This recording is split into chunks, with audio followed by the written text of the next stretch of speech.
Some of the president's Republican allies on Capitol Hill warned of the political perils of such an action. I have confidence in Mueller. The president ought to have confidence in Mueller. And I think, to answer your question, it would be suicide for the president to want to talk about firing Mueller. I'm not concerned that he'll fire Mueller. I don't think he'll fire Rosenstein. I can't think of any reason to do it. I'm confident that would be the beginning, the end of his presidency, and he's not going to do that. I think the president's too smart to fire Mr. Mueller. If he did, it wouldn't end the investigation. For more, I'm joined by Pennsylvania Republican Congressman Charlie Dent. Mr. Dent, thank you for this. What is the feeling among members of the House you talk to on your side of the aisle, the Republican side, about Trump's situation? He knows what he's done wrong. He may not know how illegal some of the things he did were wrong, but he knows much more than Lindsey Graham or Charlie Grassley or anybody, Chuck Grassley knows.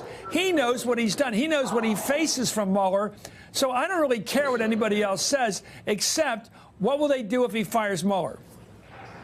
Well, I'll tell you what, at least the Republican colleagues I've been speaking with think it would be a devastating mistake for the president to fire Director Mueller under any circumstances. I think most of us recognize this would be the equivalent of a Saturday Night Massacre, an Archibald Cox moment, if you will. It would be politically paralyzing, even more so than we already are, debilitating, and I just don't know how he'd be able to function. Because that would consume everything, firing of Mueller. So I think he has to trust Director Mueller and let him do his work. He's a man of honor and integrity. And you know, if you're, as Trey Gowdy had said, you know, if you believe you've done nothing wrong, act like it.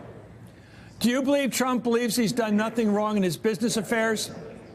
Oh, I have no idea what the president believes. I really don't. All I can say is that it seems to me that this issue is even more serious now than it was 2 days ago. I can't imagine that DOJ and the FBI would, on a whim, enter into the office and the home of the personal attorney of the President of the United States. Well, you're saying two different things. Let me ask you this. Explain why Trump will never let anybody see his tax returns.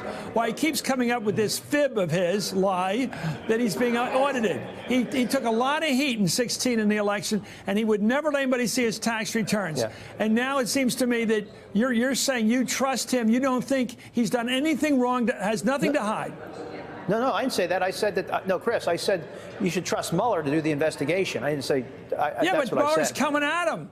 He's got something to hide, and Mueller's going to find it, and then he's dead.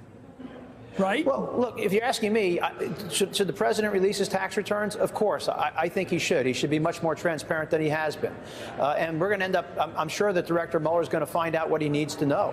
So I can't understand why the president has been so reluctant to release this. I suspect he's concerned about financial entanglements, and I'm sure it'll be politically embarrassing. That's why he's not releasing the tax returns. There's things we know, Congressman. We know that his lawyer, Michael Cohen, paid $130,000 to Stormy Daniels to keep quiet.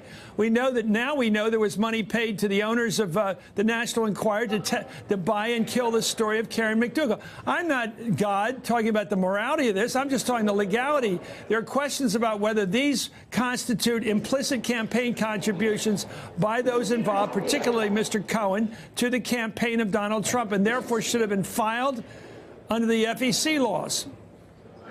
That's a fair question. We're back to the John Edwards matter, and I'll tell you, I can't understand. I think Mr. Cohen has a real problem here. If the president is to be believed, he seemed to indicate that he had no awareness of Michael Cohen entering into this agreement with Ms. Daniels, which strikes me as very unusual. How can you enter into an agreement on behalf of your client if your client's not aware of it? And is the agreement binding? I think this is a huge problem, particularly for Mr. Cohen in that matter, but also obviously for the president.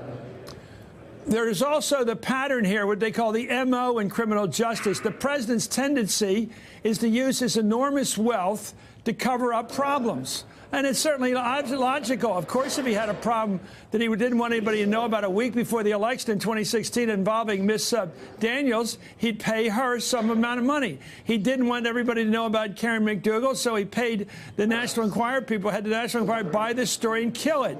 If that's his practice, it seems to me you want to know a lot of stuff in those papers of Michael Cohen. What else is in his documents? What else is in his file drawers? Is in his phone, in his house, in his hotel room, in his office? All that stuff is now in the hands of the U.S.